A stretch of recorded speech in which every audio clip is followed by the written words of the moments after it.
સર્વત્ર ને સર્વ વાતે ઈશ્વરનો સાક્ષાત્કાર. આ બાબતે હું તમને કંઈક કહેવા માંગુ છું. હું હવે એક સાહસ ભરપૂર જીવનના અંતે આવી પહોંચ્યો છું અને હું તમને કહી શકું છું કે જ્યારે પણ હું ઈશ્વરનો સાક્ષાત્કાર કરવા ઈચ્છું છું ત્યારે તેનો સાક્ષાત્કાર કરું છું.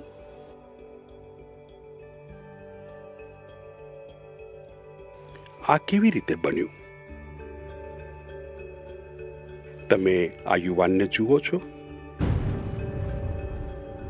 એક ખરો સ્પેનિશ બળવીર એ હું છું. મેં જ્યારે મારા બંને પગ લગભગ ગુમાવ્યા ત્યારથી મારી કથા શરૂ થઈ.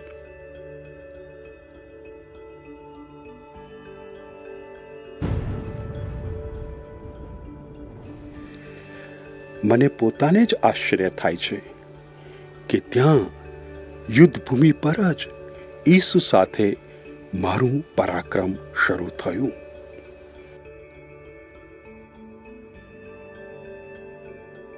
હું એકાદ વર્ષ પથારીવશ થયો.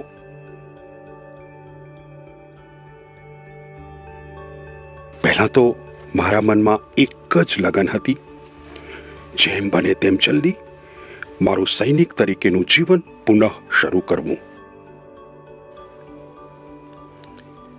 પણ ધીમે ધીમે મને ભાન થયું કે પ્રભુ મારે માટે કોઈક જુદી જ યોજના ઘડી રહ્યો છે. એ દિવસોમાં હું ખૂબ દીવા સ્વપ્નો જોતો હતો, એક પ્રતિભા સંપન્ન સન્નારી વિશે, શૂરવીરતાના કાર્યોથી તેનું દિલ જીતી શકું તે વિશે. હું શૌર્ય કથાઓ વાંચવા ઈચ્છતો હતો, પણ મને મળ્યું ઈસુના જીવનનું એક પુસ્તક અને સંતોની વાર્તાઓનો સંગ્રહ, જે સંતોએ ઈસુને વિશેષ રીતે અનુસર્યો છે. મને આશ્ચર્ય થયું કે હું આ કથાઓ વિશે પણ સ્વપ્નો જોવા લાગ્યો. પછી હું કલ્પના કરવા લાગ્યો કે આ સંતોએ જે મહાન કાર્યો કર્યા છે તે હું કેવી રીતે કરી શકું. આ પુરુષો અને સ્ત્રીઓએ જે કર્યું છે તે બધાનો સરવાળો કરતાં પણ વધારે પ્રભુ માટે કરું. આ બધી કલ્પના કરવામાં મને એક નોંધપાત્ર વસ્તુ જડી.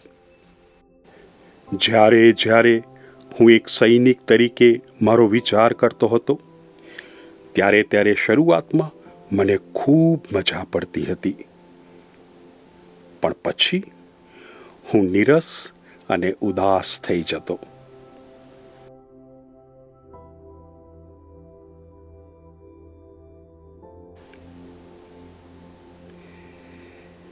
પણ જ્યારે હું પ્રભુ માટે મહાન અદ્ભુત કાર્યો કરવાનું વિચારતો ત્યારે હું એટલા જ આનંદથી ભરાઈ જતો.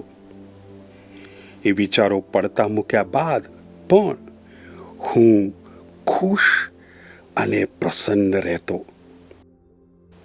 મારે માટે એનો અર્થ એ થયો કે એક સૈનિક તરીકેના જીવનનો મારે ત્યાગ કરવો. મેં એક યાત્રી તરીકે યરૂશાલેમ જવાનું નક્કી કર્યું. આ વિચારે મને આનંદથી ભરી દીધો, જે મારે માટે એક નિશાની હતી કે હું સાચા માર્ગે હતો.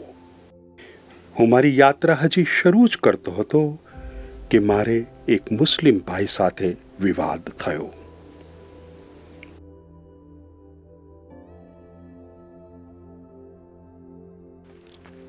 તે ભાઈ ઈસુના મા મરિયમ વિશે જે બોલ્યો તે મને વાંધાજનક લાગ્યું. મને ખૂબ જ ગુસ્સો આવ્યો. એ ભાઈ તો આગળ ચાલ્યો ગયો અને હું મારી જાતને સવાલ કરવા લાગ્યો. હું માનતો હતો કે તે ભાઈએ મરિયમનું અપમાન કર્યું હતું. મારે મારા ખંજર વડે તેના ઉપર હુમલો ના કરવો જોઈએ. જો ભૂતકાળમાં આવું બન્યું હોત તો અવશ્ય હું એના પર તૂટી પડ્યો હોત. પણ હવે મારા આ નવા જીવન સાથે એ સુસંગત નથી. મને ખબર નહોતી પડતી શું કરવું. મેં નક્કી કર્યું કે હું મારા ગધેડાની લગામ છોડી દઉં, જેથી ગધેડો નક્કી કરે કે મારે શું કરવું. આ રીતે મને ખબર પડી કે હું મારી જાતને કોઈક અન્ય વ્યક્તિની ઈચ્છા ઉપર આધારિત કરી શકું છું. આ પ્રક્રિયામાં હું એકલો નથી. પછીથી જ્યારે મને વધુ સમજાયું કે ઈશ્વર કોણ છે અને તેનો સાક્ષાત્કાર કેવી રીતે કરવો, ત્યારે હું એક ગધેડા પર નહીં પણ ખુદ ઈશ્વર ઉપર નિર્ણય છોડવા લાગ્યો. હું એક સ્પેનિશ શહેર મનરેસા ગયો, જ્યાં મને ઘણી નવી આંતરસૂઝ પ્રાપ્ત થઈ. મારું હૃદય હજી એક યુવાનનું જ હતું, જે પોતાની કાર્યદક્ષતાથી સ્ત્રીઓના દિલ જીતતો હતો. તે જ રીતે પ્રભુનું પણ દિલ જીતવા માંગતો હતો. જો એક સંતે ઘૂંટડીએ પડીને 5 કલાક પ્રાર્થના કરી હતી, તો હું 7 કલાક પ્રાર્થના કરતો. એક વખત મેં નક્કી કર્યું કે 1 અઠવાડિયા સુધી હું નહીં ખાઉં અને નહીં પીવું. હું આંખો મીચીને બધા જ સંતોના દાખલાઓ એક જ સાથે અનુસરતો હતો અને તેનાથી હું ખૂબ નાખુશ થયો. હું એટલો બધો નાસીપાસ થઈ ગયો કે મેં મારું જીવન ટૂંકાવી દેવાનું પણ વિચાર્યું. આવું થાય એવી યોજના જ નહોતી. આ રીતનું જીવન ચોક્કસ પ્રભુ મારી પાસેથી ઈચ્છતો નહોતો. આ પરથી મને ભાન થયું કે પ્રભુ મને તેની શોધ મારી પોતાની આગવી રીતે કરવા આમંત્રણ આપે છે.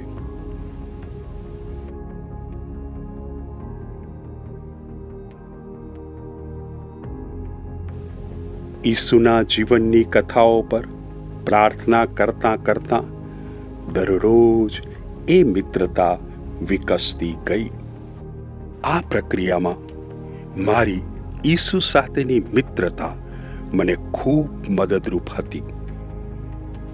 આ રીતે હું સદ અસત તત્વોની પ્રેરણાઓ પારખવાની પ્રક્રિયાનો ઉપયોગ કરતા શીખ્યો, જે વડે મારા જીવનને વધુ સારું માર્ગદર્શન આપી શકાય અને વધુ સહેલાઈથી ઈશ્વરનો સાક્ષાત્કાર કરી શકાય.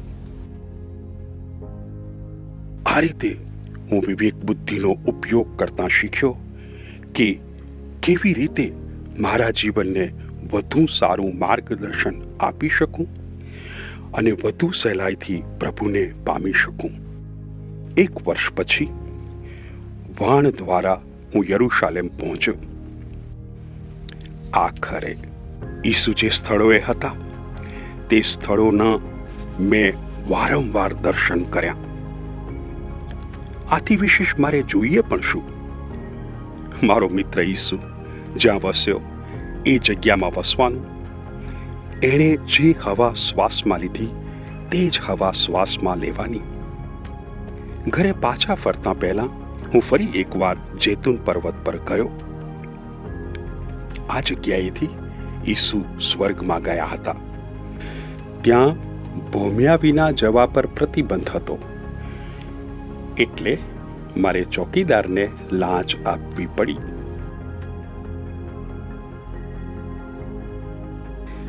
મને જ્યારે ખબર પડી કે ઈસુના સ્વર્ગારોહણ વખતે તેમના પગલાં કઈ દિશામાં હતા, એ મને યાદ નથી રહ્યું, એટલે હું પાછો ગયો હતો.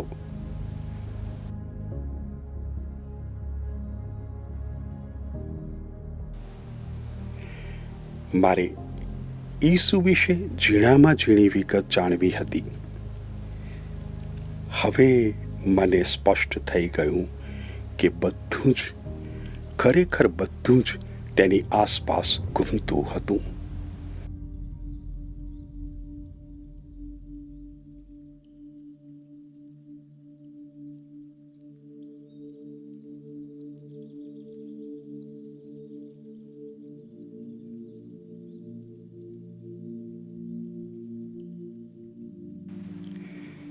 મને એક ગુનેગાર તરીકે શહેરમાં થઈને લઈ જતા હતા, ત્યારે મારું હૃદય આનંદથી ઉભરાતું હતું અને હું ઈસુને મારી નજીક અનુભવતો હતો.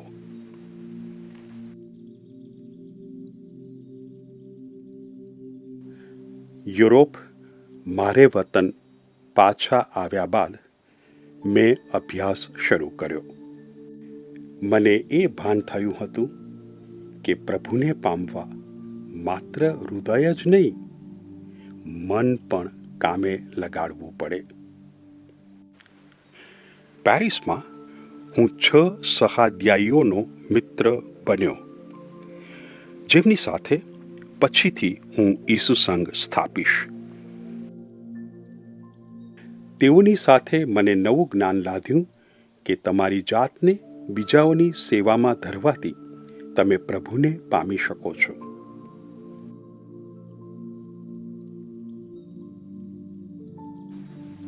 એથી વિશેષ, તમે પ્રભુને સર્વ બાબતોમાં પામી શકો છો.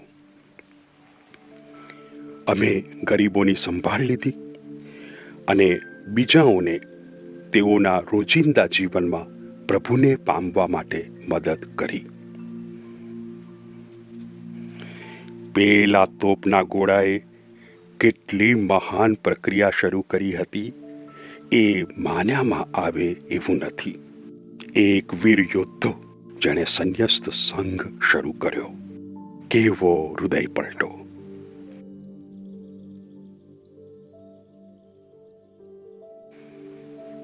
અને છતાં આ હૃદય પલટો કંઈ અપવાદરૂપ નથી, બિલકુલ નહીં.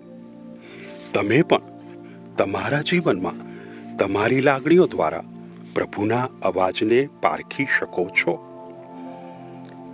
આમ પ્રભુ તમને તમારા પોતા માટે અને તમારી આજુબાજુ વસતા સૌ માટે મહા આનંદ અને ઊંડા પ્રેમના જીવન માટે આમંત્રણ આપે છે.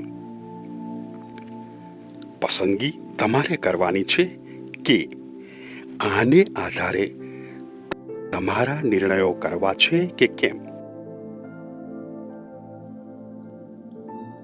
પ્રભુને પામવાના અનેક માર્ગો છે. અર્થસભર ભાવિ જંગતા યુવાનોમાં પ્રભુને પામો. સાજાપણું ઈચ્છતી અને કણસતી ધરતીને સાંભળો. ન્યાય જંગતા અસંખ્ય ગરીબો, શરણાર્થીઓ અને બહિષ્કૃતોને જુઓ. માનવ સમાજમાં સમાનતા ઈચ્છતા દલિતો, અસ્પૃશ્યોમાં પ્રભુને નિહાળો. પ્રભુ તમને પણ તેને સર્વ બાબતોમાં શોધવા અને પામવા આમંત્રણ આપે છે. કયા હૃદય પલટા માટે, કઈ દિશા બદલવા માટે તે તમને બોલાવે છે?